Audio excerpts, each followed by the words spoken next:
Perfect Traders jamoasi, assalomu alaykum. Sizlar bilan yana bir trading podkastimizni ko'rishib turmoqdamiz. Bugungi podkastimizni mehmoni Bekzodbek Tolipov.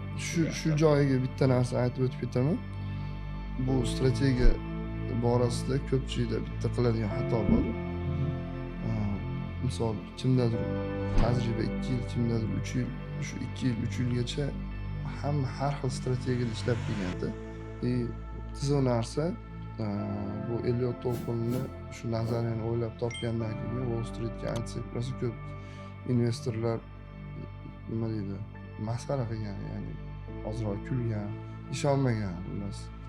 Shunda Dow Jones parasiga 100 yilga aylanishgan. SNR'diki uncha yaxshi bilmayman. Resistance support degan tizimda ketadi. Unda ham xuddi shunaqangi harakatlar bor. Siz aytdingiz, hammaga to'g'ri keladi deb aytib o'tdingiz. Elliot To'lqin o'sha trend bo'lganligi uchun, trend sizni do'stingiz bo'lganligi uchun hamma o'shani bemalol tushuna olyapti. Shunaqa ko'rinish figurasi, market struktura bo'lsa, ya'ni biz ham bozorda ko'rsak market struktura ko'ramiz. Endi shu market struktura shakllanishi uchun Elliot To'lqinlari kerak bo'ladi. Hamma yo'g'ini minus qiladi. Menga oxirgi marta yozayotgan odamlar 40 ming, 80 ming dollar silif qildim deganlar. Aytyapti, uka deyapti, $100, $150, $200, $500 topyapman deyapti. Muammo kirgandan keyin ichidan nima o'tyapti o'zi bilan. Biz endi unaqa muammoga tushmaganmiz. Muammodan chiqish yo'li bitta deyman, hammada realniy hayotni unutib qo'yadi-da, ko'pchilik virtualniy hayotga kirib ketib qoladi. Qarz katta, summa katta, lekin topayotgan summa kichkina ko'rinadi-da juda ham. Lekin shuni kunlik to'plab, misol oyiga 2000, 3000, 4000 qilib, misol vaqti kelib chiqarib olsa bo'ladi shu narsani.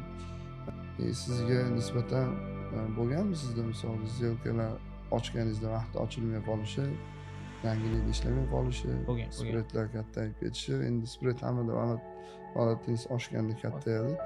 Kechalari XM'dagilar ko'rib qolsa, aytadi, telefon qilib qolishadi o'zi. Tajribasi yo'q traderlar, уже yaxshi ketyapman ekan deydi. To'g'ri, yaxshi ketyapsiz, lekin bilib qo'yavering, nishondasizda. Hozirgi kunda ko'pchiliklar dalgasroqqa bitim ochib qo'yapman, uzoq muddatga bitim ochib qo'yapman deydi, yarim soatdan keyin borgan bo'ladi. Bu dalgasroq ochiladi. Bu yuro bo'ldi.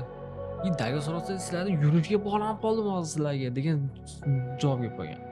2021-20-yillarda o'rgatib turgan paytda scalping bu 1 minutda ochib qo'yilgan bitimlar va kun davomida qilingan bitimlardan scalping desa bo'ladi. Shunaqa bo'linadi, multi time frame'larga bo'linadi. Biz asli bu soha finansiy tomonlama sizga podдержка bo'lib turmasa qiyin. Bu sohani misol ikkita odam boshida udashni eplab ketishi mumkin. Misol yo puli bor odam yoki o'sha finansiy tomonda qanaqadir ishlab chiqarishi bordir. Xullas har tomonlama finansiy tomondan podдержка bo'lib tursa, tez ko'tarilaysiz bundan.